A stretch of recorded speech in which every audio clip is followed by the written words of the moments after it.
Get started.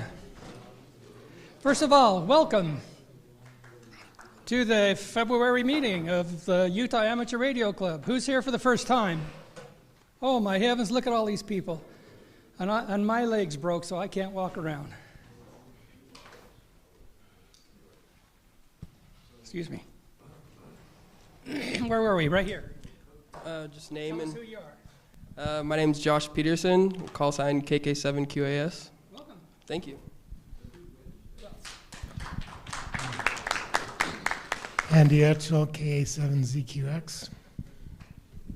Sherwood Priest, Kilo Foxtrot 7 Yankee Charlie Tango, a member of Taylorsville and Murray. And Aries. And Aries, everything. Good. Aries, yes.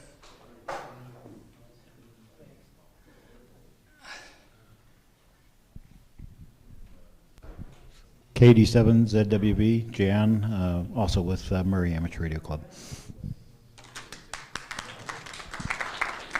Who else do we have? Right here. Hi, Chris Gainsforth, KB0STG, also member at Harriman, and I actually dragged my wife Tammy out for this one tonight too. Let's see if we can get her to sit for the test, everyone. I agree. We got you on our radar. Who else do we have is here for the first time? Over here, everybody. All right, over here.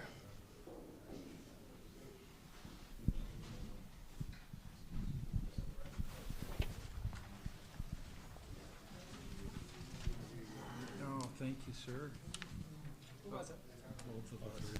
We're all three new this week. Good.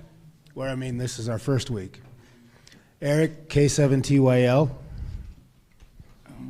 Dave, KK7NDH. We're all from Sandy, by the way. Bob, KK7QNP, Sandy. Good. Welcome all. Who else we have? Yeah. You were offered a ticket when you came in, hopefully. If you didn't get one, this man right here will give you one for the drawing that we have at the end. Has anybody upgraded their license since we last met? No? Anybody newly licensed?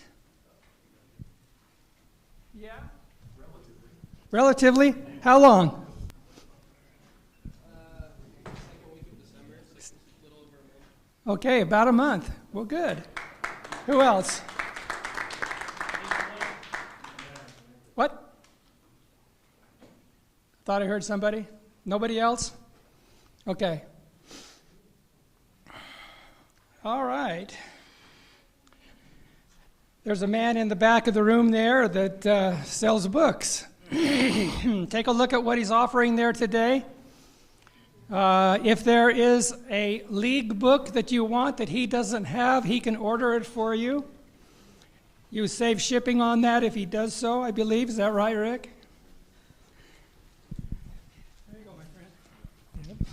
Yep, the club pays the shipping and the sales tax if you buy a book through us rather than directly through ARL. And if you do a special order, there's also a 10% discount.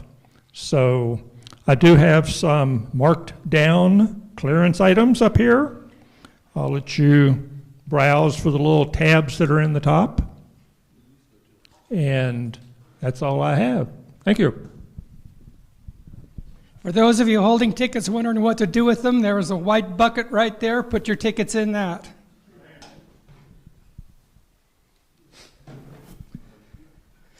Okay. Yeah, put something on your ticket that we can identify you with. Either your picture or blood type, I don't know what, but something. Yeah, it might not be enough. Okay, we start this meeting at 7:30. We have had some talk about the possibility maybe of moving it up and starting at 7 a.m.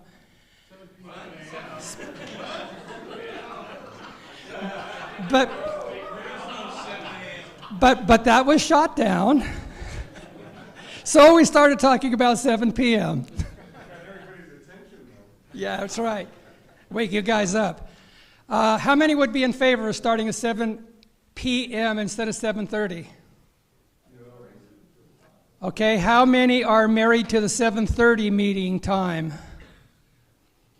Okay, a few. Okay, well, we're still discussing it, and for that matter, we don't even know if we can because we've not gotten the word from the university yet whether or not we can have this room earlier than what we already have. What's that?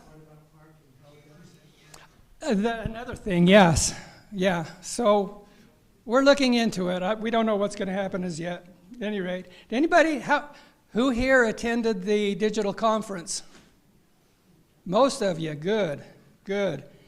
Having done 2 conventions, there is a tremendous amount of work that goes on, and when these things pop up, it's important that you guys attend and support them, or we're not going to have them anymore.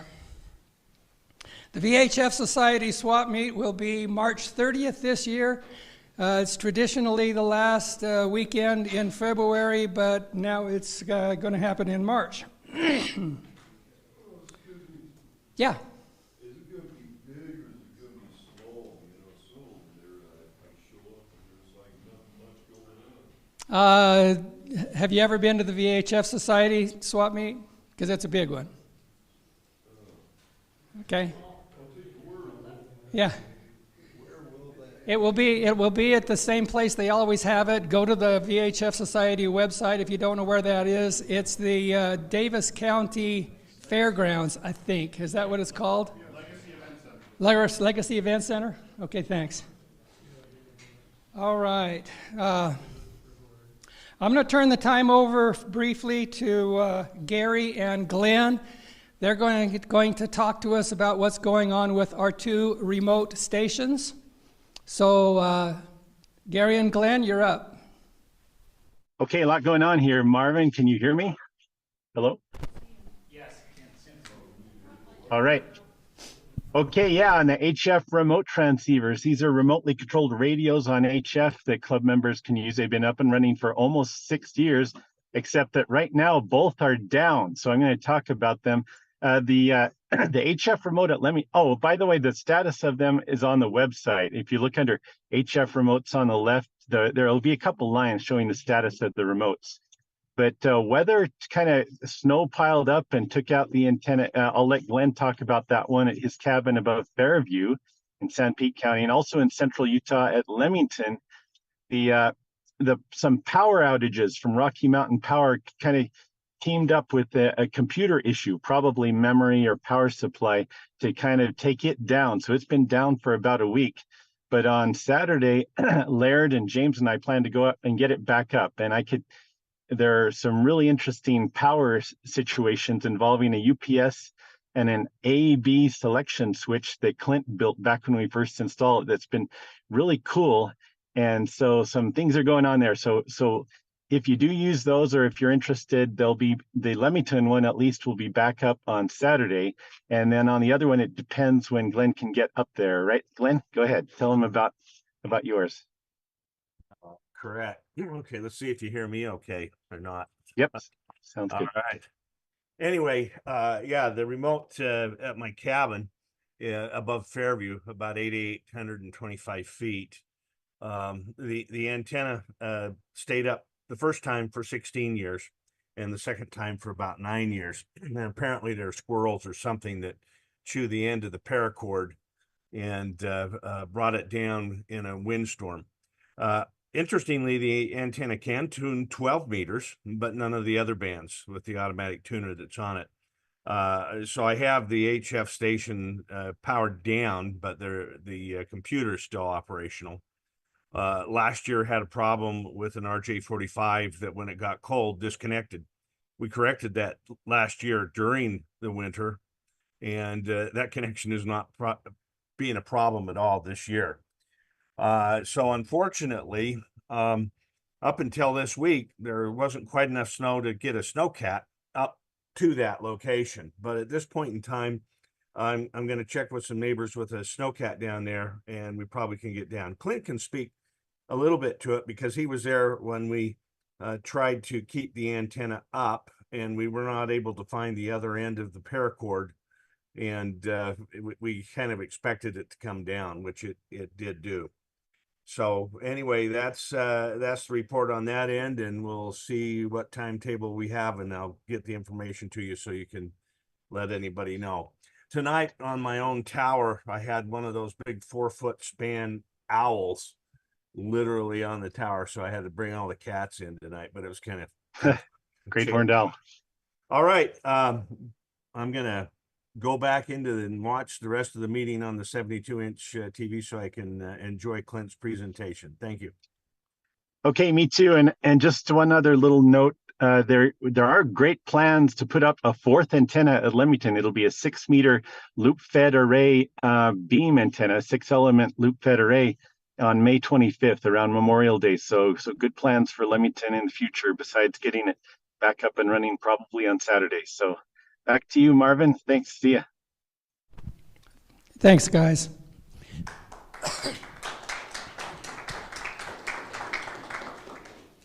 If any of you have an interest in using the remote stations, they are really an amazing facility that we are very lucky to have.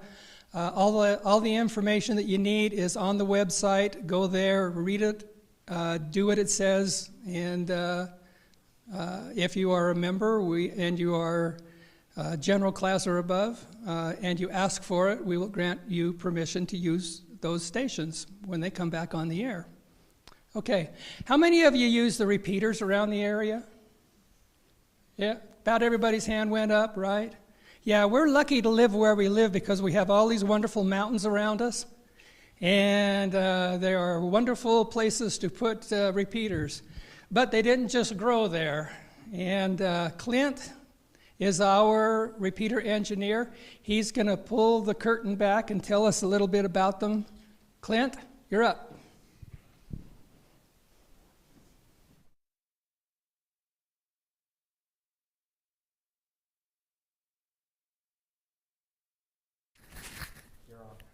Thank you.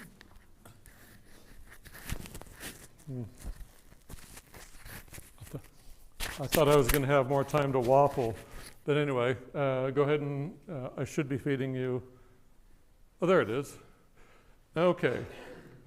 Now, all of you probably have used repeaters, but I don't know how many of you really know what they do or how they operate. To most people, they're just magic boxes on top of a mountain, out of sight, out of mind.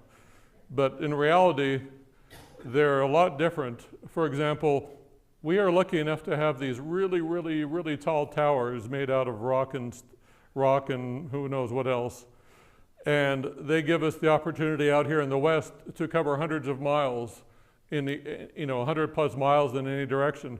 Whereas if you lived in the East, you'd be lucky to get 25 miles from your QTH and maybe 60 miles from a repeater installation where its antenna was halfway up a 1,000-foot television tower. So we are going to talk mostly from the perspective of what we have here in Utah. So as you probably know, or you may have forgotten from your exam, a repeater is the magic box that retransmits signals that it hears. I mean, it is really nothing more than just a receiver connected to a receiver up here receiving this guy and retransmitting what it hears down to this guy. What that also means is that it cannot receive and transmit on the same frequency. For example, if you're talking about a 10-watt repeater, for example, an average radio, even a cheap Baofeng, is capable of receiving a signal that is a quadrillion times weaker than the transmit signal. Think about that for a second. I mean, that's a million billion times weaker. I mean, isn't physics wonderful that we can do that? What that also means is you got to keep that 10-watt transmitter, which isn't very much in many repeaters, out of the sensitive areas of the receiver. And in fact, if you want to talk about the extremes where you have a 100-watt repeater or a 200-watt repeater and the signal that barely cracks open the squelch, you're talking about 100 quadrillion to 1 ratio that you got to keep things isolated. it's a wonder we can get the darn things to work at all. And the only way to do that is to have them on separate receive and transmit frequencies, which is why, of course, 600 kilohertz offset, which is, I don't know, about a fifth or eighth of the 2 meter band separated, because that's the only way you can physically make filters. And these filters are big. I mean, they're cans, fairly large, that are what are needed to keep them out of each other's hair. Imagine, for example, trying to yell in your own ear and hearing whisper from across the room. That is orders of magnitude less than the problem we're trying to solve. But fortunately, some very smart people figured that out, 50, 60 years ago. So, one thing to remember too is that what you are hearing has nothing to do directly with what the other guy is transmitting. You're hearing the signal from the repeater transmitter on top of the mountain. Therefore, it is absolutely meaningless to give somebody a signal report if you're on a repeater. Think about that for a second. You're not hearing the other guy. In fact, in this case, if there's a mountain between you, you can't hear the other guy, so what's left? You are listening to the repeater transmitter. So what do you do? Before I get to that, we should also point out that, it's pretty obvious, but both stations must be able to hear and transmit to the repeater to make it all work. Well, that makes sense. It works. That's the way it is on simplex. But when you involve a third station, the repeater, you kind of have to be in good location. Both people, or all the people using it, have to be in a good enough location for it to work. If you can't, it might be difficult. That often comes up to problems like you'll be at home and somebody starts driving up a canyon or out of range. You start hearing it get choppy or something like that. There's no way that guy can necessarily know, or gal can necessarily know, that they're starting to drop out of the repeater unless you start telling them that the signal is fading out. Well, if you, let's think about that for a second. If you can't tell how strong they are by looking at your S meter, how do you tell how strong or weak the other signal is? I'll get to that in a moment. I'm leading up to stuff.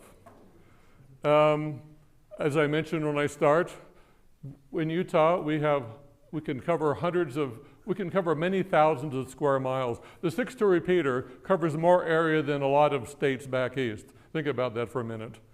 And as I mentioned, 30 to 80 miles in flat areas if you get them on a tower. Now, I mentioned before that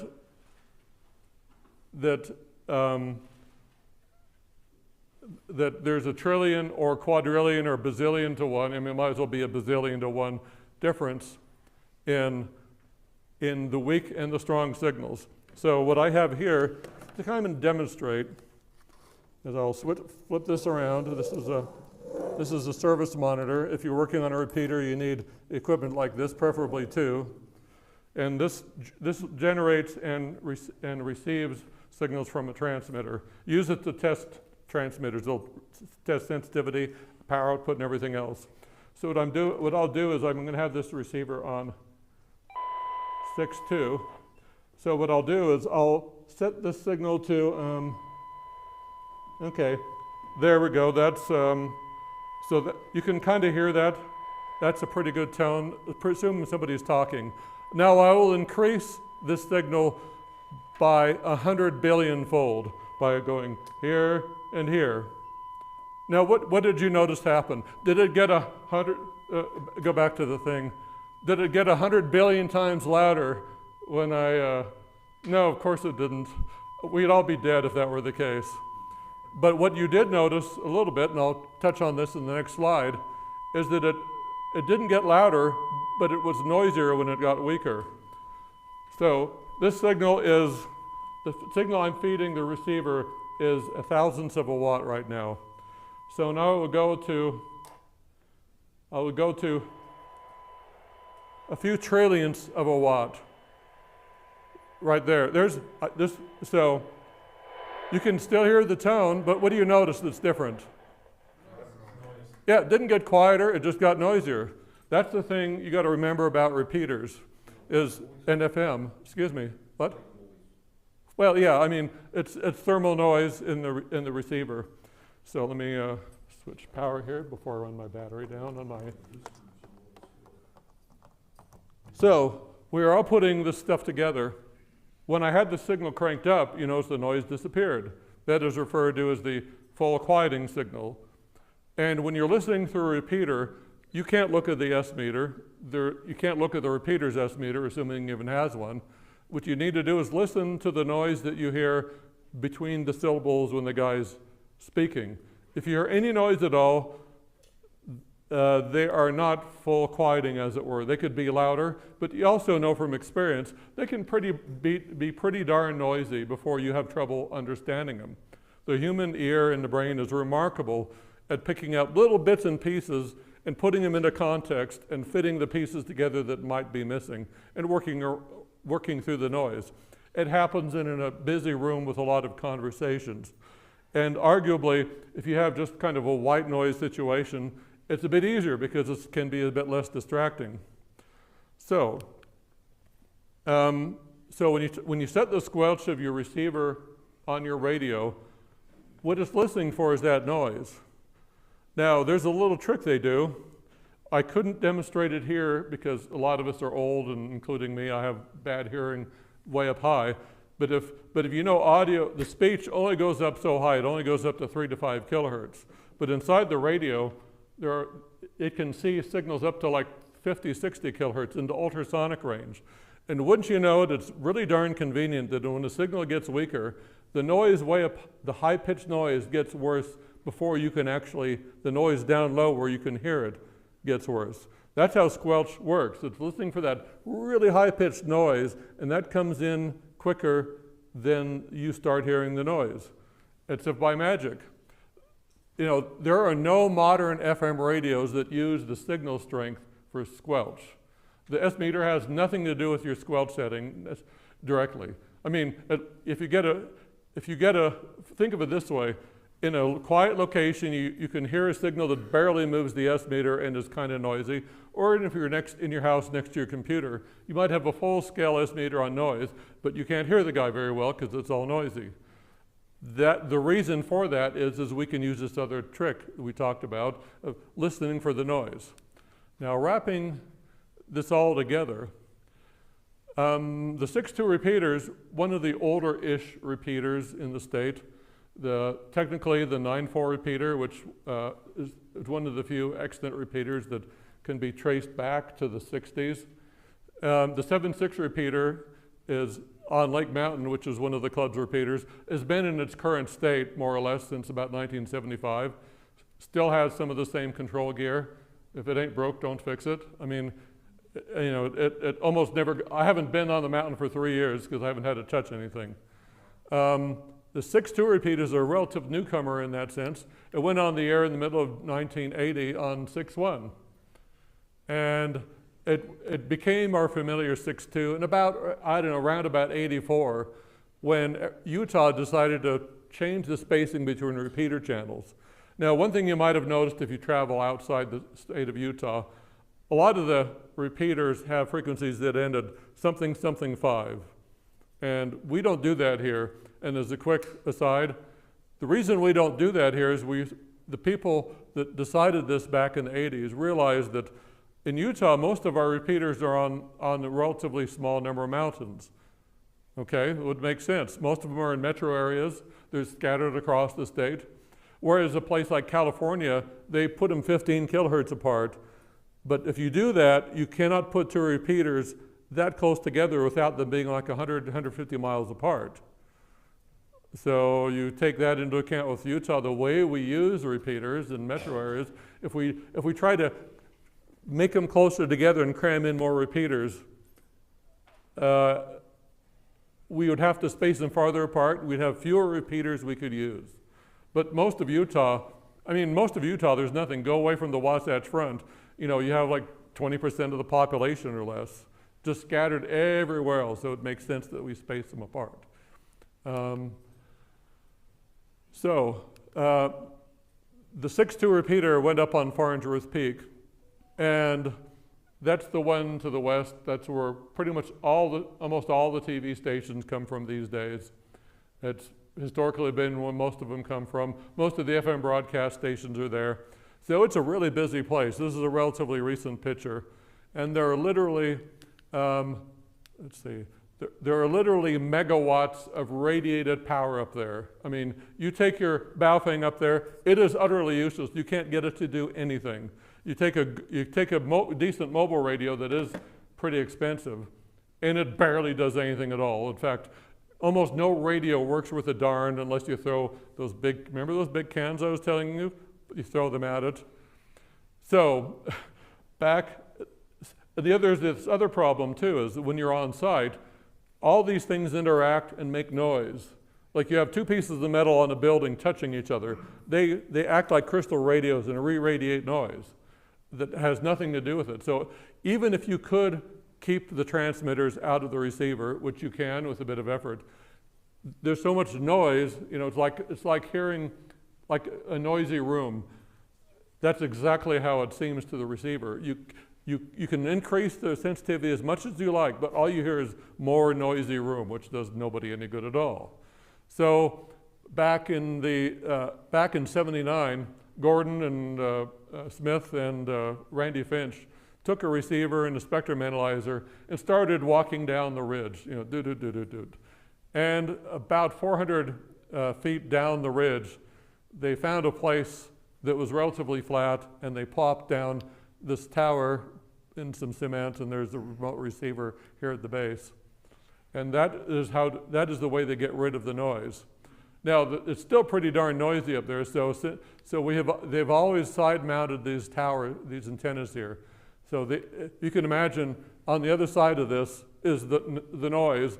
By standing off the antennas from the tower, we can actually create a knoll behind us, the shadow behind us, to reduce the noise. It's about 10-fold improvement in sensitivity. Fortunately, that doesn't hurt anything as far as directions we can receive, because the only thing behind us is more mountain. And of course, even if we had no noise, we still couldn't hear anybody in that direction through the mountain. And also the Okras that are very slight angles, and also Provo and Ogden are pushed a little bit to the east. So it doesn't actually hurt our goal of being able to pick up across the Wasatch Front. And this is a better view of it, you know, nice view of the lake. It's a commanding view. I don't know if we still have it up here, I forget. It had a emergency backup antenna. Now, being out in the middle of nowhere, lightning likes this thing. We have been told that by the people that man the site, they have seen lightning hit this thing more than once. And at least since the early 1980s, it has never been knocked out, or hardly ever been knocked out. Prior to about 1981 or 1982, every time there's a dark thought about thunder, the repeater went down, but after 24 trips, they figured out how to do it. They put transformers and everything. So the AC, the audio, and the squelch are all sent by transformers. That fixed the problem. If you're talking about lightning protection, that's an ultimate way.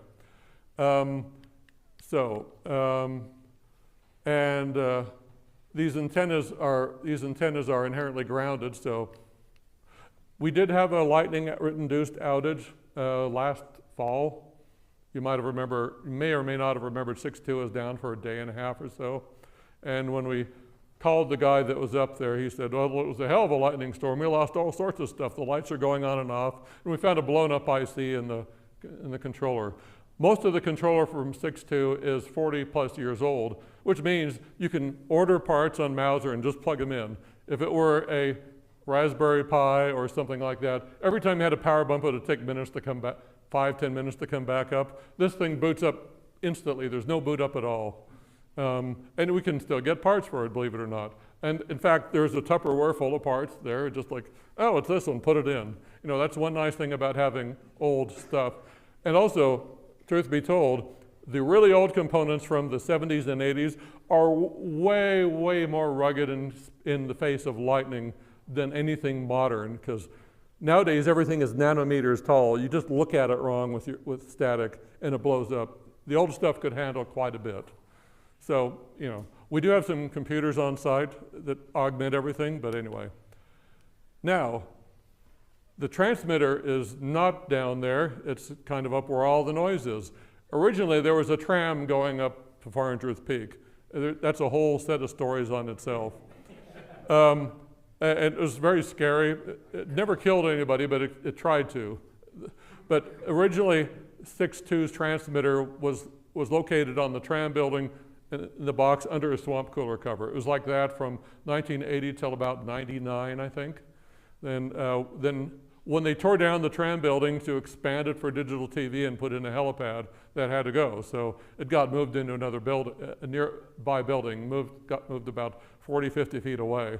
And this is where it is now. This is the transmit antenna for the 6.2 repeater. This is the one of the link antennas that talks to Scotts Hill and all that. And these are the antennas. I have no idea what they're for. TV antenna.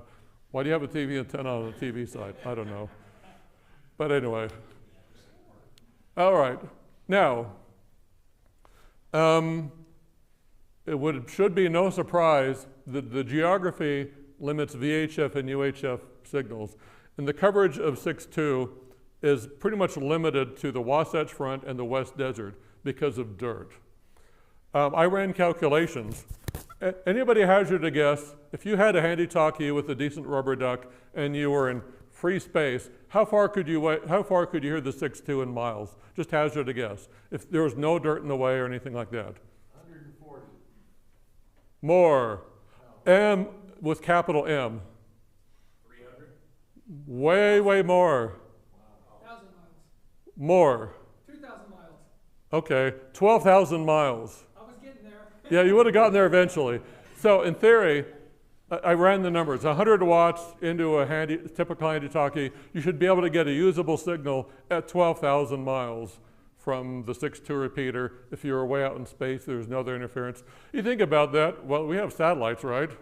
I mean, how many of you have used the little satellites where you can talk to them with just a tiny beam, or even a rubber duck if you're in a good location?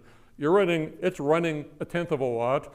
We're running 100 watts. It's about 1,000 miles away. Go figure. Ain't physics wonderful? But dirt gets in our way. And also, you can generally assume that the receive coverage is about the same as the transmit coverage. In fact, here it is. Now, this map is a bit smudgy, but up here is Tremonton, down here is Spanish Fork. This is centered on Farnsworth Peak. Anything that is in red, yellow, or green, it would mean that you'd have no trouble working it in your car. Everything that is red or yellow, probably you can probably get into it on the handy-talkie. And you can see that pretty much this is the Wasatch Front Corridor, Utah County, Box Elder up here. There's mountains in the way, but it goes all the way out past Wendover.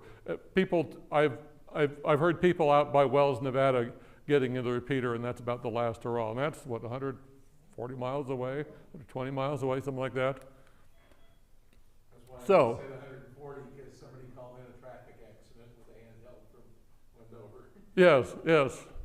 Yeah, you can, in a good spot, you can get into 6.2 with a handy-talkie in Wendover. Now, supposing you want to make a repeater coverage bigger, you could increase the power, okay? That's a bigger mouth. You sometimes hear about alligator repeaters. They're the ones that get out like gangbusters but can't hear a darn thing. Maybe they're running way too much power. Maybe they're deafening themselves. Remember I was telling you about yelling in your own ear? Maybe the site is noisy. Maybe the receiver is garbage. It could be any number of things. You could make it more sensitive, which means bigger ears. That kind of is a tough problem to crack, especially on your site with a bazillion transmitters. The noise comes up, you can't hear anything that's below it. You really can't. I mean, no digital processing can fix that. How about a higher location? Well, what can we do? We're already a mile up. I mean, and we're on the 40 feet above, the ground at the transmit site. Like that makes any difference. Well, the actual answer is more repeaters, and they're linked together somehow. Well, so multiple sites, multiple frequencies. Now, you might recognize this map from the VHF Society booklet. This shows the Utah portion of the Intermountain Intertie. There is what, a dozen-ish repeaters, all on different frequencies, all linked together, acting as one system. You go in on one, you pop out on the other. You know, life is good. Typically, these are done on high sites, on mountains. To, you know, if you're going to put up a repeater, you might as well make the most of the effort, of course. And there's a problem with doing it this way. If the repeaters are near each other, you can't reuse the same frequency again and again, which means that in many cases, each one of these repeaters has to have different frequencies. Exceptions to that are there's Scotts Hill up here on 2.7, there's Levan Peak here on 2.7, and sometimes there's Harrison up here on 2.7. They're far enough apart, we can reuse the same frequency, and it almost doesn't bother anyone. But you can see that if you want a dozen or so repeaters in the state, you need to find a dozen or so frequencies, which these days can be hard to do. If you're interested in putting up a 2-meter repeater here in the valley, you better have a really, really good case, because there really aren't any frequencies and we can't make more of them for some reason. 70 centimeters is almost as bad. There's some low-level repeater frequencies where you're not expected to cover much more than your town or your immediate part of your valley. But if you're talking about way high up where you can cover hundreds of square miles, you're pretty much out of luck unless you can give a really good case why my repeater on this mountain will be better than this other repeater. Okay, that's multiple frequencies. What if it's possible to do multiple sites on the same frequency? That is possible to do. It is rarely done because it can be technically complicated to do. What's the advantage of this? Well, if you've ever driven up and down I-15 and while listening on the Intertie, you get down south of Santa Quinn, you have to fiddle around and go between the 9.4 on Frisco Peak and the 2.7 on Levan Peak when it's running. And then when you get farther down, you have to kind of figure out what's on Monroe Peak, and then you have to go to find out where you can hear blowhard. You're fiddling through memories, trying to figure out what is good for that location. What if, hypothetically, they were all on the same frequency? It's theoretically possible to do, but what if they were all on the same frequency? You wouldn't have to touch your radio at all. You'd be hearing one frequency, you key up, you get into one set of receivers that are scattered around. Well, UARC actually did that. And it was a project from originally, given the idea originally came up in the 90s, but we never got off our can to do it until about 09. But we were able to get this site in the late 90s. We actually own the building, not the land, because Forest Service owns it all. We rehabbed it and put in towers and antennas up there. And this is above Brighton. And in fact, the lights back there are like Park City and Summit Park and all that. So we have another 6.2 up there. Now, you've heard people double, two people try to talk at once. Why don't we have that trouble? Well, I'll get to that in a minute. So by adding this site, we knew that it didn't really oversee the Great Salt Lake Valley very well. Didn't see Utah County or something like that, because 6.2 on Farnsworth covers that pretty well. But we did know it would cover because we had repeaters to compare it with, like the Snowbird repeater and another one on Scotts Hill. It covers the Utah back, gets into Wyoming, gets up I-80 just fine. So they kind of don't overlap. If you get up a canyon or something, there are places where you can hear them both. You get into Morgan or Logan, it's Cache Valley, you can kind of hear places you can hear them both. But for the most part, they don't interact with each other. And as I said, it covers from border to border at least. Well, 3 borders really. It covers near the Idaho border. It covers up to Snowville about, past Wendover into Nevada, and past Evanston in Wyoming. So we increased our coverage a bit. It's a bit more subtle than that, though. Let's see, I've already mentioned that. So this is the coverage of Farnsworth by itself. This is, we saw this a few minutes ago. Now, if you combine the two, you see all these extra yellow and a whole bunch of red stuff there. That's the coverage that is improved. Let's span out a little bit. This coverage, this is way into Idaho. This is down into central Utah. Now, this is Farnsworth by itself. Having driven a lot of these areas, I know that it's fairly accurate. If you're mobile anywhere that is green, yellow, or red, you can cover just fine. Some of the blue areas are a bit, it's hit and miss, but if you're running 50 watts mobile, there's a good chance you can hit it. We added that much area. So that's a whole lot more of the state. I've heard 6.2 ID out here in the middle of, toward, Vernal. I don't think we have a lot of people that are coming back out there, but the big improvement is filling in like Heber, Park City, Morgan, parts of Cache Valley, up into Wyoming. So there's something more subtle about this, though,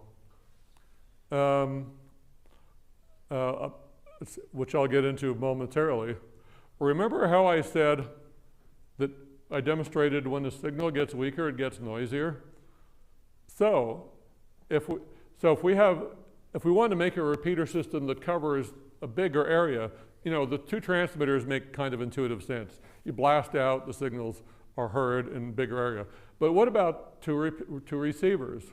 Well, as it turns out, if you're transmitting on 6.2's input, you're getting into Scott's, it has to go all the way back to Farnsworth first before it comes out. If you remember a few weeks ago, there's some an ice event on Farnsworth Peak. And I would imagine that the antenna we have up there to receive Scotts Hill looked like a big, huge ice cube. I mean, just big fuzz of ice. And during that time, it messed up the beam, and it couldn't hear Scotts. That's a problem that's local to Farnsworth. We're going to have to figure out what to do about it. Somebody installed a piece of noise equipment right next to our antenna, so I had to put up a temporary antenna to kind of compensate for it, but it's still not perfect.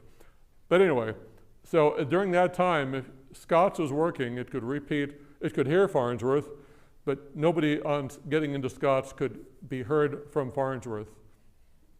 But assuming normal conditions, you have two copies of the same signal. So how do you decide which one is the better one? Well, essentially, Scotts Hill is two crossband repeaters back to back. Takes 2 meters, sends it on 70 centimeters to Farnsworth. Farnsworth does its magic and then sends it back on 70 centimeters and it spits it out on 2 meters. That's really what it is. But there's a magic box on Farnsworth called a voter, as in it decides which signal of the several it is receiving is the best. Can you guess how it knows which is the best? It looks at the noise. So you have two signals that are pretty much identical other than the noise. You can detect noise, or you can detect which one is the quietest one. Like, if you noticed when I did the demonstration, that tone, when I decreased the signal, the tone stayed the same, but the total amount of audio got more because you had tone plus noise, and the noise got louder and louder. So we can just compare the two signals, special emphasis on the noise, and see which one is the noisier one, and then not pick that one. So that's exactly how it works. If you listen really carefully sometimes to 6.2, there's somebody coming into 6.2 that sounds almost full quieting, but not quite. And if you listen really carefully, you can sometimes hear the little bit of hiss in the background appear and disappear like magic. Just a little bit of steam that comes and goes. That is when somebody, say in the valley, lives out kind of in the west part of the valley, is running 25 watts, and they're getting in off the backside of the antenna on Scott's, and they're almost perfectly full quieting, but they're so close to being full quieting that voter on Farnsworth can't quite tell which one's better, so it randomly switches between the two. The fact that almost nobody has noticed that, it tells me that it's not a problem. So, but that is how it knows. Now, this is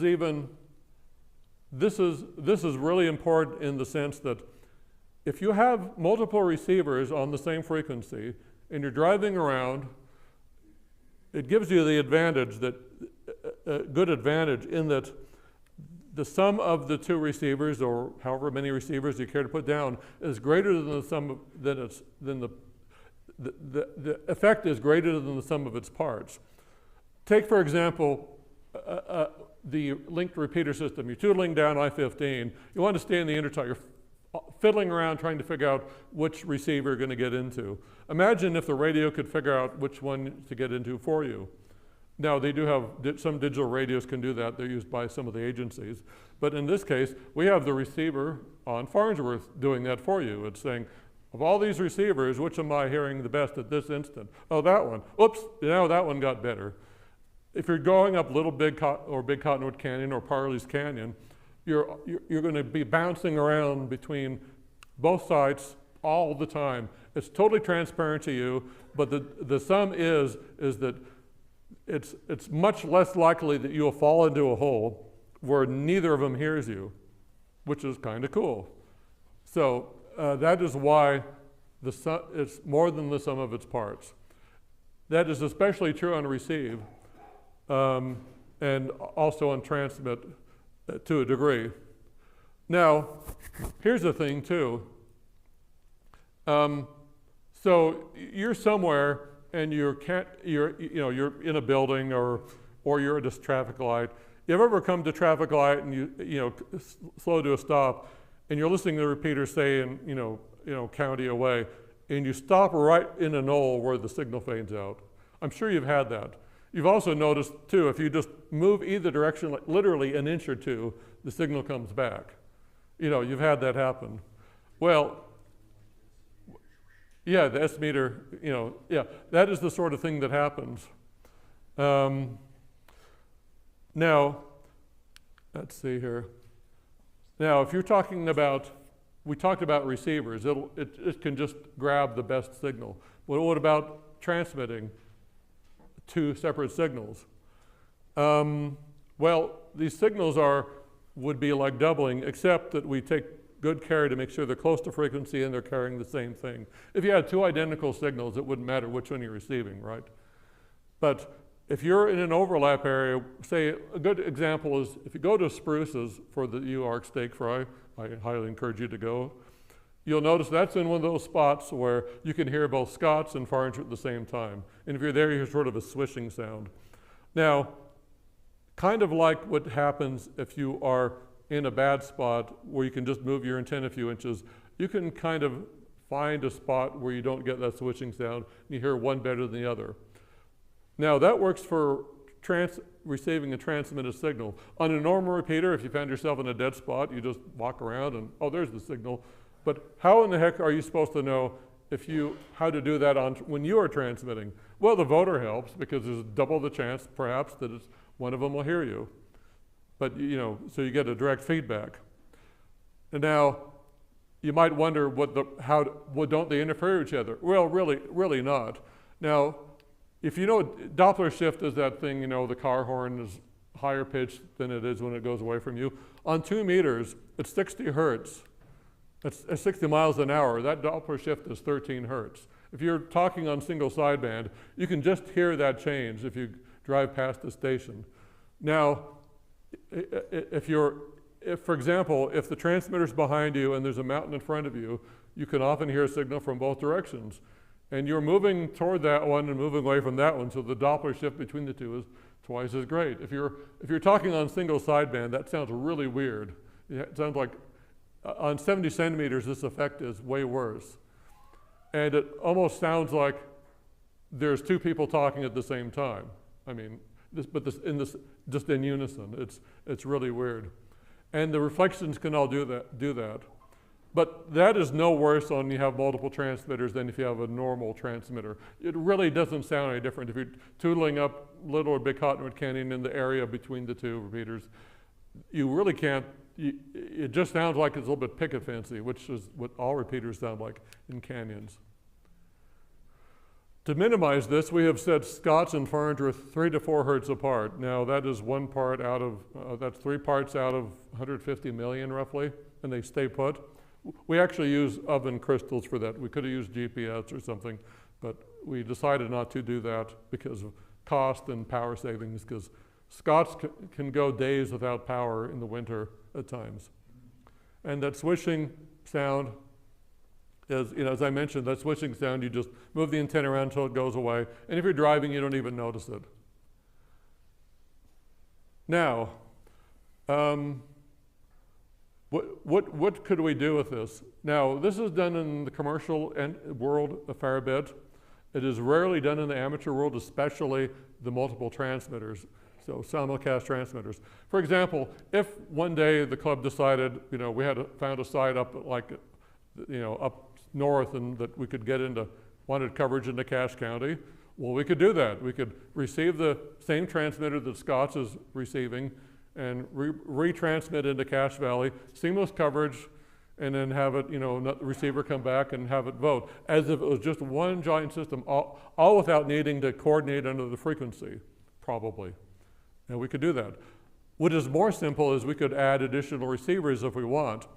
For example, if say, hypothetical, if you had a mountaintop repeater that was covered a lot of areas, but you wanted it for some reason, say, cover downtown Salt Lake or Provo for that matter, for a parade where people are going to use little handhelds, you could temporarily or permanently deploy a remote receiver that just would cover that, so that you could get away with a little tiny antenna on a handy-talkie at low power.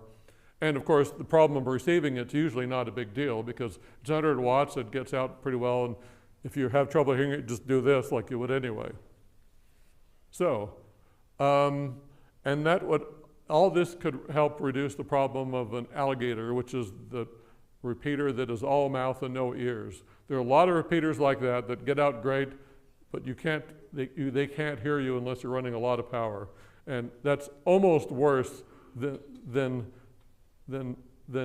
having a repeater that doesn't work, because kind of gives you the false sense of security. It turns out, on average, if a repeater were to run about 10 watts, on average, it would get out about as well as it could be heard. Now, a lot of repeaters run like 100 watts because we have stuff inside buildings and computers making noise, and it makes sense to make it get out better and penetrate into those places where the noise is submerging our signal. So, wow, I went through an awful lot, and I still have my voice. Anyway, so I'm about done here. So, any questions? Yes, Chuck. Hey, so explain Oh, Sean. Who? Go ahead, Sean. Okay. I'll get Chuck in a minute. Okay. So can you explain to everyone why the 6.2 does not have a PL tone? Okay. People wonder why the 6.2 does not have a PL tone. That comes up earlier. Like, for example, you may have heard this past summer, and it happened a little bit the previous summer, where you heard this sound like that was bothering 6.2 for hours on end. It was actually bothering every repeater on the Wasatch Front, deafening them. But you only knew it on 6.2 because it does not have a PL tone. The people on the other repeaters probably just tried to key it up and didn't get anything, and they assumed it was down or they were in a bad spot. The reason it doesn't have a PL tone for receive is that partly because a lot of times PL tones or subaudible tones are added as sort of a band-aid to problems on their own site. Like, for example, if you have an FM station on site that is getting into a repeater, it could be from a malfunction of the FM broadcast transmitter, but I know from experience it's usually the repeater operators not paying close enough attention to their filtering, and it just kerchunks, you hear noise. Stopping the PL, it makes the noise goes away. It doesn't make the repeater more sensitive. In fact, it's tricky because it can get worse and worse and worse, and the average user would not be aware of it, and if nobody complains about a repeater going deaf, chances are the owners aren't going to notice it either. So that's one of the main reasons why 6.2 does not have a PL tone on it. Originally, originally, no repeaters around here had PL tones because nobody's radios had them. Until about, what, maybe mid-80s, when you could actually get, the original radios from the mid-80s, you could get one PL tone for everything. So that meant that you essentially had to have one radio for Davis County, one radio for Salt Lake, another radio for Utah County. Or you had to fiddle that little knob or that little screw in there that's the PL tone. So the standing, at least with Gordon and Randy Finch and all those who helped put up 6.2, is that if we need to put on a PL tone to silence interference, we need to solve the interference first. And frankly, it hasn't been a big problem. But the worst part of it is as more and more things go on mountains, things get bad at a repeater site without you necessarily knowing it. Now, years ago, I used to do a survey 2 to 5 times a year, where I used to work. We had a fixed antenna. I used to measure how much power it took up to key up a repeater.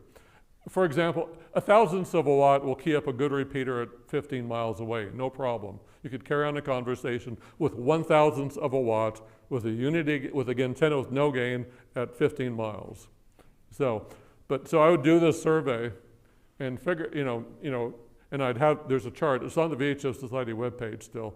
And occasionally I'd run across a repeater that suddenly had gone stone deaf. A good example was maybe about 15 years ago, the 4.5 repeater on Butterfield Peak just went so deaf I could not, from my test equipment, bring it up. I went out to my car, I could bring it up fine on 50 watts, on 5 watts, I couldn't bring it up.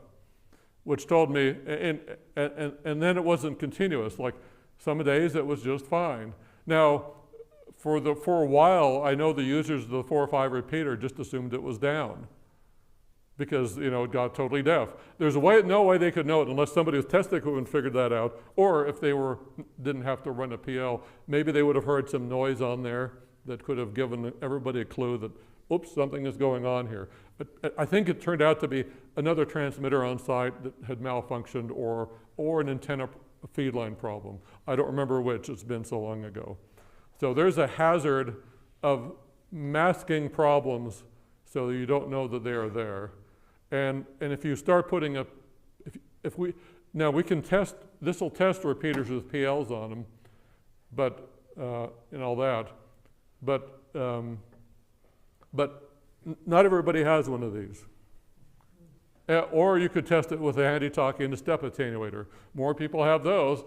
But a lot of people don't know what they are, but most people don't have that either. So it sounds like an excuse, but it's really not. Also, we could add PL if we really wanted to. It would make the voting a little bit less effective, perhaps, because when you add a PL, you actually, in some cases, you can make multipath worse. Yeah, I mean, it's just the way it is. Chuck, you had a question. How do you handle the differences in signal levels with your voter? I have some experience in a past life with a voting system, and it was always, A, B, B, A, B, A, B, B, A. Right, well. Switched around, it was a mess. Right, well, when we set this up back in 2009, and we really haven't touched it since, we set it up very carefully. We used this sort of equipment, and literally we would transmit a tone and look at the 2 receivers. It turns out that on Farnsworth rather, we can remotely adjust the gain. So we found out if there's a difference, we can turn it up and down. On Farnsworth, we can always also flip the phase of the audio if we want, so that we can match it. So if your FM is done by wiggling the frequency, if you have multiple transmitters, make sure they go up at the same time and down at the same time. That's called phasing of the audio. If you don't do that, they kind of garble and distort, and it sounds like multipath, but worse. Now, in theory, you should have to also take into account the fact that it takes light this long to get from Scott's to the radio and back again, plus the delays built into the radio analog circuitry. We kind of ignored that because it didn't seem to be a problem. We thought it might be a problem, but we tried it and nope, we can't tell the difference, so we didn't bother with it. So, but anyway, any other questions? Yes? I heard that last year there was some radio operator who was interfering with the 6.2. Okay. What can you tell us about that? Well, there are always radio operators monkeying around with the repeaters. We have a good idea. So there are three, mentally I know of three different MOs. I know, we're pretty sure we know who one of these people is. And they know we know, but that person seems to be the ilk, like, screw you, you know, that sort of thing, you know. But, you know, he sort of does it. So there's two other MOs. There's one, I do occasionally hear in the morning, recently, sounds like somebody's sitting on a mic, although if it doesn't sound like it's in a car. So that brings us to the point of, if we want to do, if we hear an interference issue on a repeater, and we want to do something about it, the most important thing anybody can do is hit the reverse button on their radio. Now, Baofeng's, the UV5, I think, does have a reverse button of sorts. Yeah. Yeah, the star button. What it does is, you know, normally on, say, 6.2, for example, you're listening on 6.2, which is the transmitter on the mountain. You're transmitting on 0.2, which is the receiver. Hit the star button or the reverse button or whatever radio calls it, and it flips those two. So instead of hearing the transmitter, you're seeing if where you are, you can hear the signal coming into the repeater. Now that's handy if you're on a repeater and you decide, wait, you're only 5 miles away. You hit the reverse button, and if you can hear them directly, you can go to simplex if you like. That's a good way to do it. But if you are hearing interference on a repeater, hit the star button, and if you hear that same signal where you are, make a mental note, or better yet, text yourself. Make a mental note if you're driving, on where you were and subjectively about how well you heard it. Because one of the problems with interference, at least around here, when you have repeaters on a big tall mountain, when I go and find looking for an interference source, most of the time I don't know if I need to drive south or north. Or is it that way? I don't know. I don't know what direction I'm facing in here. And more than once, you know, just like take a gamble. So for me, driving south is more convenient. Get to Utah County, it's gone, and so, oops, well, I just wasted, a gallon and a half of gas in a half hour. So turn around and drive the other way. Now, if multiple people could hear an interference signal, and they were all, say, up in Bountiful or Centerville or something like that, at least I'd know which way to point the car and drive.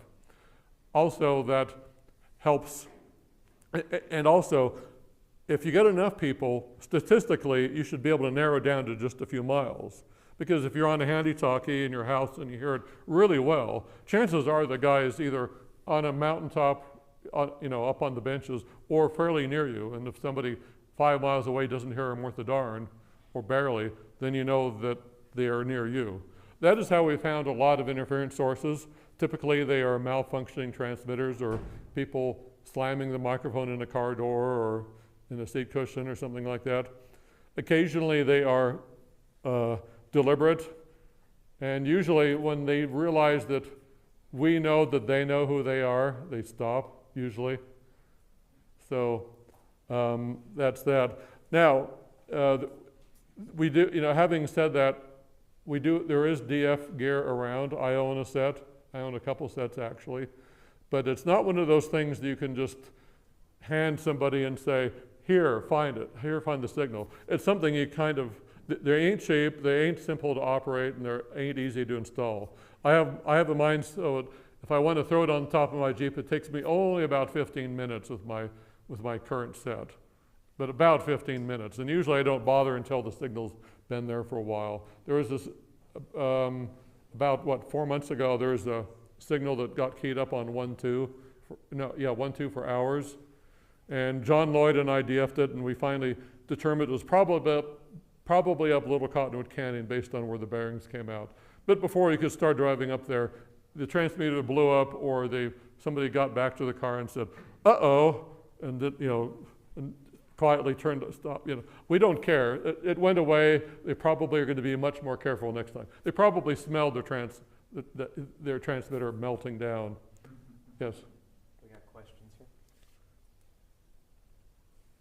Okay. Oh, that's a good point. So Tom Schaefer, NY4I, asked, excuse me, asked, can a programmable attenuator help get it? Can the WebSDR and a programmable attenuator help get an initial area? All right, so as you may know me, I also work with the Northern Utah WebSDR. If you don't know what that is, it's a remote site. There are a couple remote sites around in Utah, one here on the East Bench. At Glenn's house was on here earlier, and up by Corinne. And you just need a web browser, and you get a waterfall, and you can tune in and all that. If you want to find out more details, talk to me. But each of those sites sports a 2-meter receiver there. The one at Corinne has a beam pointed toward the metro area, and the one at Glenn's house is an Omni, but it really only sees signals you would expect to be visible from the benches. So those actually would be good to try initially on and see how the signal is. For example, if you see a rock crushing signal from Glenn's on the Salt Lake benches but see nothing at the Corinne receiver, well, that kind of tells you that it's probably somewhere in the Salt Lake Valley. Whereas if you see the signal kind of up at north, but Glenn doesn't hardly see it at all, it's probably in Davis or Weber County, or maybe Box Elder, or even a really strong signal in Utah County can sometimes do that. But that has S meters, those have S meters on them, and if you note what the S meter reading is, that gives you an approximate indication of how strong it is there, and it is possible to get a rough distance as to how far they are away. Plus, on both of those sport recording capabilities, it hits the start record button, it timestamps it, gives you audio so you can hear what's going on. Sometimes you can hear clues in the background, like,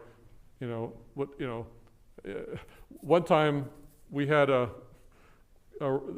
signal get stuck on 6.2 for hours and hours, and then we finally figured out who it was when, within earshot of the mic, the husband and wife got into a screaming match, and somebody recognized the voices. Yes, that was an awkward phone call. I didn't have to make that one, but yes. But anyway. Now, so there's another thing that can kind of help too. I should have mentioned this earlier, but if you listen to 6.2, you hear what everybody calls a Scots beep. If you're here in the valley, you normally don't hear any beep at all, but say if Keith, K-E-1-T-H-R, or something coming in through Scots, you hear beep, in the background.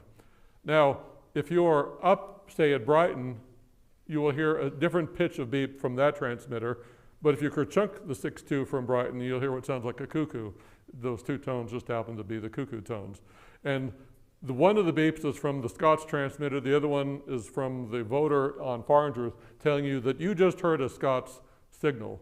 So if you're here in the valley and you hear a beep when it unkeys, wait a minute, that signal is better into Scots than it was into Farnsworth, which kind of lets you know that it probably wasn't out here along the Wasatch Front, probably was somebody up at Heber, tooling down the road on I-80 heading eastbound or something like that.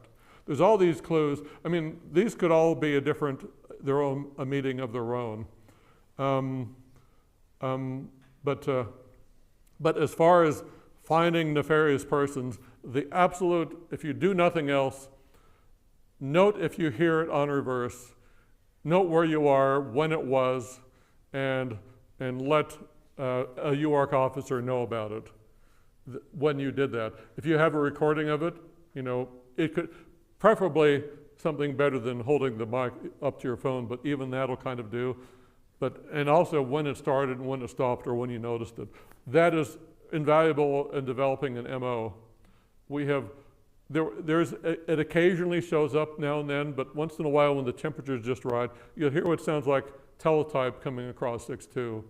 just for a few seconds, it's 110 baud.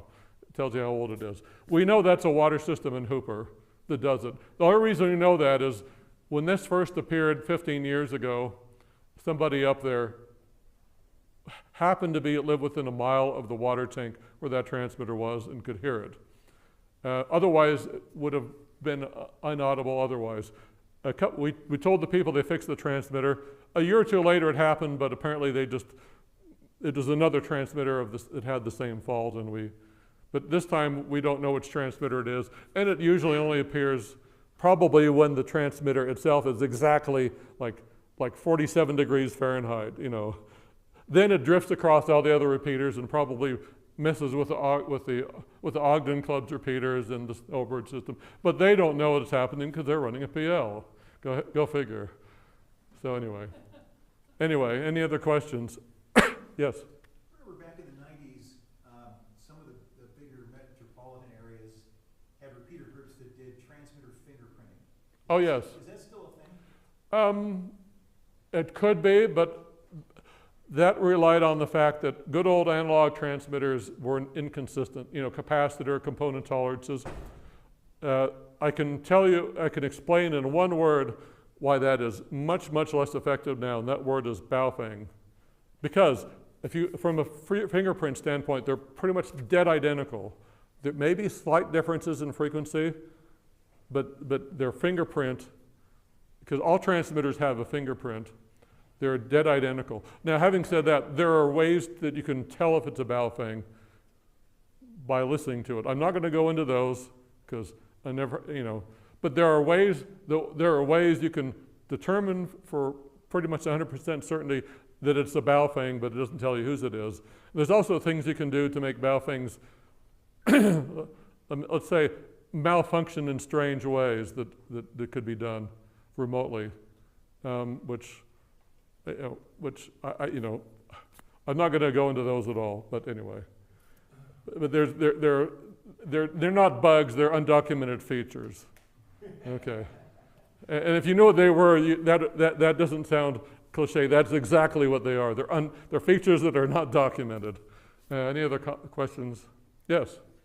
So back at the beginning of your presentation, you were talking about the receiver being separate from the transmitter up at Farnsworth. Right. What is did you say that the radio itself is at the receive antenna location? Yes. And what's the connection look like between that and the transmitter? Okay. So if you're on a mountaintop and you're going to run 400 feet of wire, the thing you cannot have is continuity from point A to point B, because any lightning bolt within 50, 60 miles is going to create thousands of volts potential between those things. Now, you can either do it one of two ways. You can either put a lot of lightning protection on those, which is kind of silly because you're still getting zapped, and every time there's a discharge, at the very least you'd hear a pop in the audio. The other way you can do it is what Ma Bell did, figured out, 100, in the 1870s or 1880s, and that is use transformers to isolate everything. So that's what we're doing up there. There's a class 2 wiring, essentially. Like 39 volts get sent from the top down to the bottom to run it.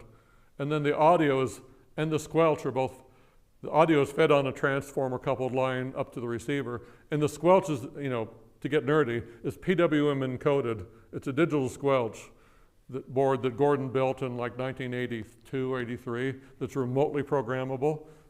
Figure that's a trick. We can remotely set the squelch on both of these repeaters if we like. But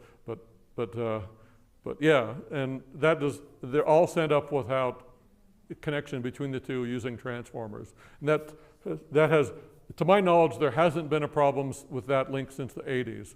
The problem we had last summer was probably just lightning hit an antenna for one of the transmitters in the adjacent rooms and got into the power line and did something. It blew up an interface IC that drove one of the panel indicators. Yes, Chuck? I think maybe the answer he was looking for is what goes from the receiver to the controller is the audio and the squelch. And That's it, just audio and squelch. I was interested in the Yeah. Like class 2 wire. Yeah, it's actually a buried line, or mostly buried. There's a lot of it's rocks piled on top of a piece of conduit. but it's twisted wire, twisted pair. Worked for Ethernet. One of the things I mentioned is on the Scott's link. So if you've ever done, if you are familiar with wireless stuff, there's a lot of LTE stuff that's out there now that ISPs can use. And literally what they do is when your radio gets turned on, it asks the FCC more or less, what frequency can I use and how much power?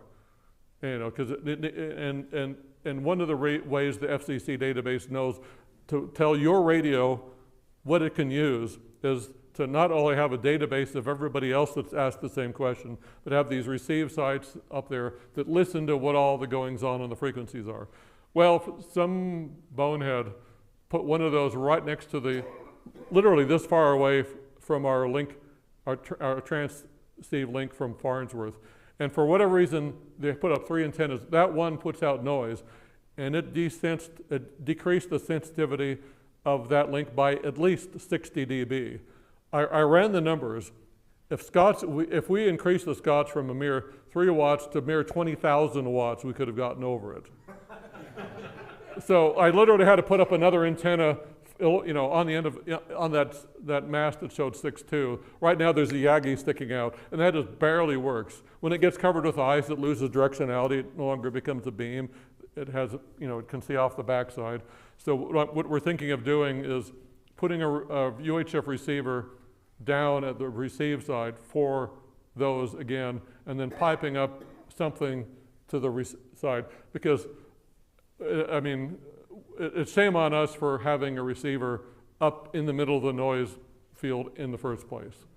But no, we got away with it for over a decade now. It's like, all right, there's so much crap going up here, we're gonna have to use our receive side as a receive side. Any other questions? Do you have any pictures of the actual repeaters themselves? Our audience here might be curious to see. You know, I was going to bring some, but my network access server internal power supply died, and on Saturday, and that's where the pictures are stuck. And I have another one that'll arrive tomorrow, but it doesn't do us any good. Having said that, if you go to where is it? There it is. If you go to the UARC webpage, utaharc.org, along the left side you'll see UARC repeaters and pictures, but it takes you to this link. There's a fair amount of technical detail there, and there's a fair number of pictures from way back and some recent. I would love to have been able to find pictures from the 80s when this went up, but back then everything had to be on film, so for some reason a lot fewer pictures were taken. But remarkably, you know, things were done well enough back in the 80s on 7.6 for the most part, and on 6.2 that we haven't had to touch them, other than, you know, antennas eventually wore out. One antenna got hit by lightning so many times that the plastic disintegrated, and we kind of had to replace it with the one you see now. But I mean, there will be a year or more go by where I don't have to do any repeater visits because nothing happens. And like I said, I haven't been up on 7.6 site for 3 years because nothing's happened. So, I mean, which I consider a good thing. Any other questions? Come on, you have at least one more. Oh.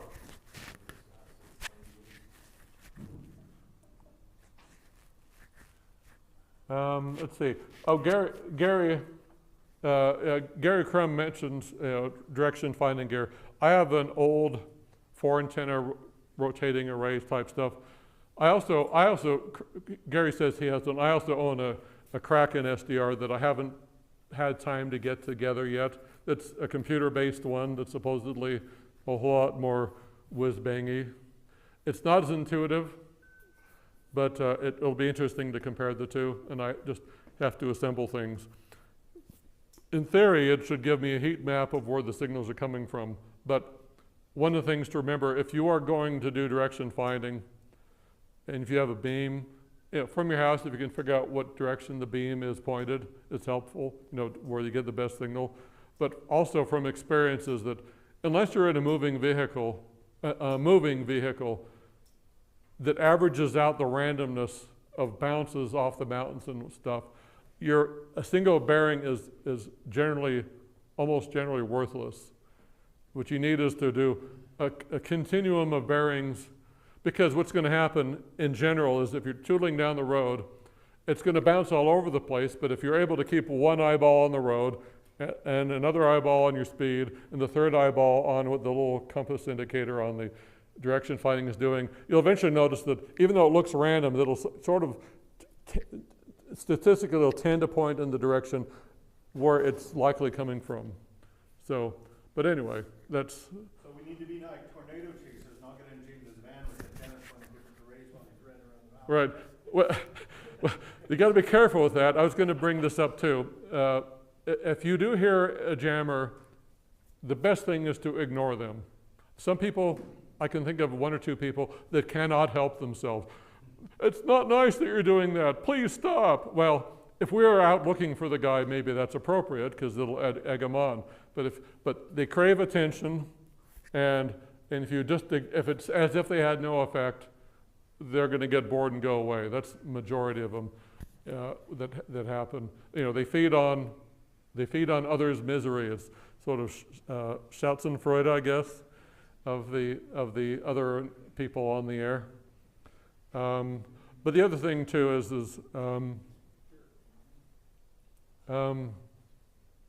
you said something that leading me this way. What did you just say? You said we're all going to hop in James' van, but then Oh yes.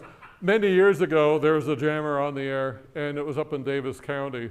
So there was a phone tree at the time, the Davis group, and a lot of these people did have portable beams they could stick them on their car. So there's a whole cadre of people up in Davis County starting to search for it. Well, it turns out John Mabey, W7CWK, was on his way home from work at L3 or whatever it was at the time, and passed one or two of those, and on the repeater said, is there a bunny hunt going on I don't know of? And instantly the jammer stopped. And everybody said, John. But that had, my understanding, it had the desired effect of, people will mobilize and we will find you. So the really worst ones, the really persistent ones that we have had in the past 20 years, we have found and knocked on doors and had a discussion. And the deliberate ones, and they usually don't come back. Ever risen to a complaint filed with the FCC? No, because there's only was this narrow window where it when Riley Hollingsworth was in charge. That was the only narrow window of about 5-7 years, I think, when that would have done any good. Hams are considered self-policing in the general sense that if we identify and find stuff, generally them knowing that we know, they know that we know who they are fixes the problem. Having said that, there was an incident that became a federal case literally in the 60s.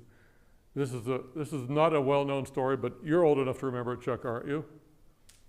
I'm not sure I know which one you're talking about. Okay, anyway, but that guy was ultimately found out and he actually went to jail.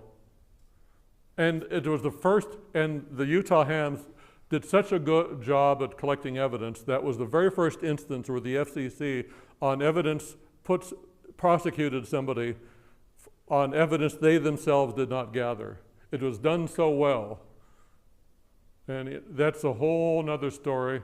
It's a sad story because it ruined a guy's life. But, he went to jail and all these things that ensued. But some of the much older folks, most of whom are passed on, would know exactly what they would have lit up already.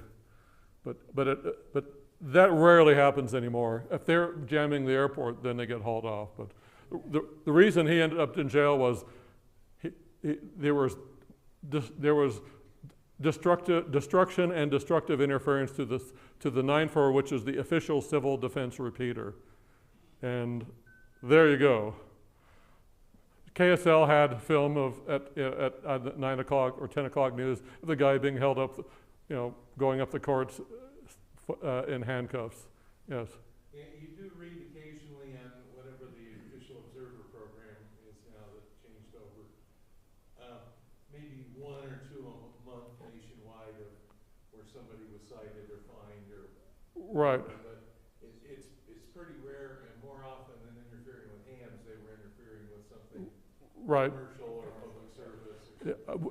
I've had indirect dealings with the official observer back when then, and the general thing is if somebody in Utah complained, they'd say, we have limited resources, the FCC speaking, and you don't have it bad at all compared to what we're dealing with in certain areas of the country. It moves around, but we have it really good. It's pretty rare that this happens. Huh. Sounds like might be worth doing a meeting on this topic if I don't exhaust it entirely in the next, maybe in the next year or so, but anyway. Any last things? Yes? I noticed on the coverage map you put up earlier, there was quite a bit of detail, especially at the lower signal levels. How is that map determined? Okay, there's the easiest way, there's a program called Radio Mobile. It's also a website. You can put some sites into it, and it has a terrain database, and it'll iteratively calculate arrays of coverage going out and determine what the obstructions do to the signal. So it's by calculation. I have it on this computer. It takes up probably 15 gigabytes of hard drive space, but it includes all North American data down to 1 arc second. There's even better data now, but 1 arc second data is good enough for almost anything we hams need. And it gives you a general idea of what's going on. Like it won't tell you if a signal will get somewhere, but it's a pretty good indication of telling you that it's most certainly won't. I mean, there's a lot of surprises that are on. That if you're in the real world, like it wouldn't show like somebody driving, well, at this pass I can hear 6.2 fine for 50 feet. Well, it doesn't show that.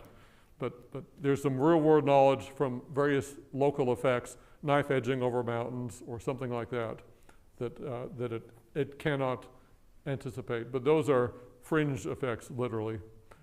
Anything else? Yeah, it doesn't know about buildings always either. To some degree it does. But this one that I run knows about trees and buildings roughly. It's low resolution, but generally speaking, if you're talking about a repeater from the top of a mountain, it's assuming that if there are local obstructions, it's local to you and not everybody else. So, and you do something about what's in your neighborhood if you can. Any last things? Oh, my voice lasted this long. Well, thank you very much.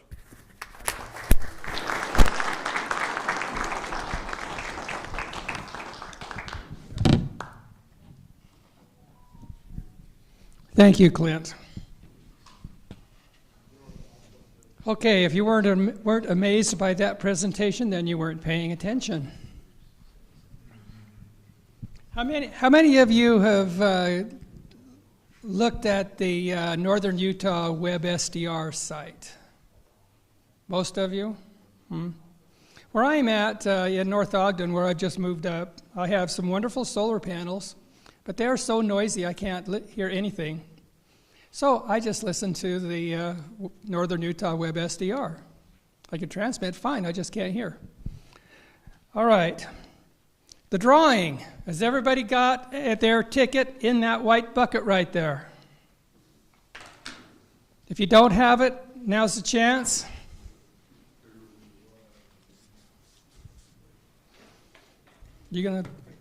Anybody?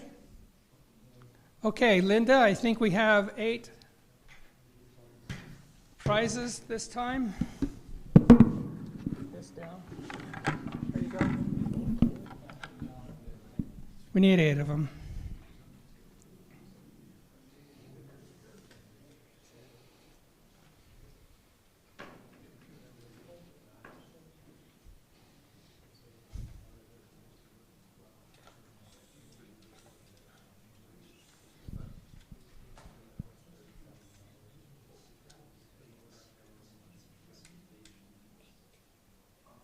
Got it?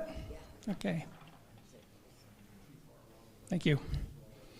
Okay, the prizes are right up here on this table. It is first come, first serve, so you need to be fast. Okay, first one, Gabriel.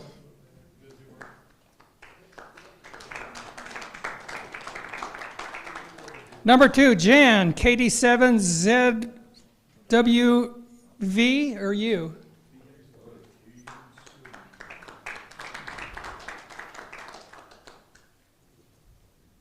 Next one, KD7IZC.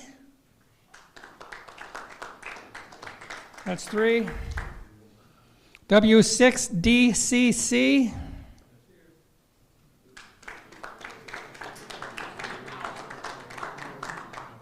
K7HSR.